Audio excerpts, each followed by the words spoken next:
Friends welcome to கேடிய Tamil star family. Friends நம்ம இன்னைக்கு கோதுமை தோசை தான் எப்படி செய்து பார்க்க போகிறோம். அதுக்கு வந்து நான் வந்து கோதுமை மாவு உப்பு போட்டு கரைச்சி வச்சுருக்கேன்.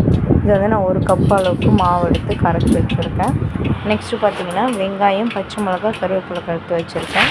நெக்ஸ்ட்டு நம்ம தோசைக்கல்லில் எண்ணெய் ஊற்றி கடுகு போட்டு கடுகு நல்லா பொரிஞ்சதும் நம்ம வந்து இதுலேயே வந்து வெங்காயம், பச்சை மிளகா, கருவேப்பிலை வந்து போட்டு நல்லா வதக்கலாம். உங்களுக்கு தேவைப்பட்டால் இதுலேயே வந்து கேரட் கூட துருகி போட்டுக்கலாம். உங்களுக்கு அது இந்த டேஸ்ட் பிடிக்கணும்.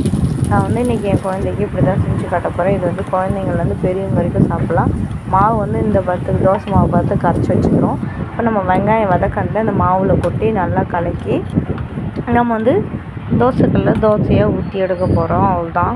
இப்போ வந்து நம்ம தோசை ஊற்றி ஒரு கண்டி எண்ணெய் சுற்றி ஊற்றி நம்ம வந்து 2 சைடு வேக திருப்பி போட்டு நம்ம என்ன பண்ணிக்கிறோம் எடுத்துக்கிறோம். அவ்வளோதான்.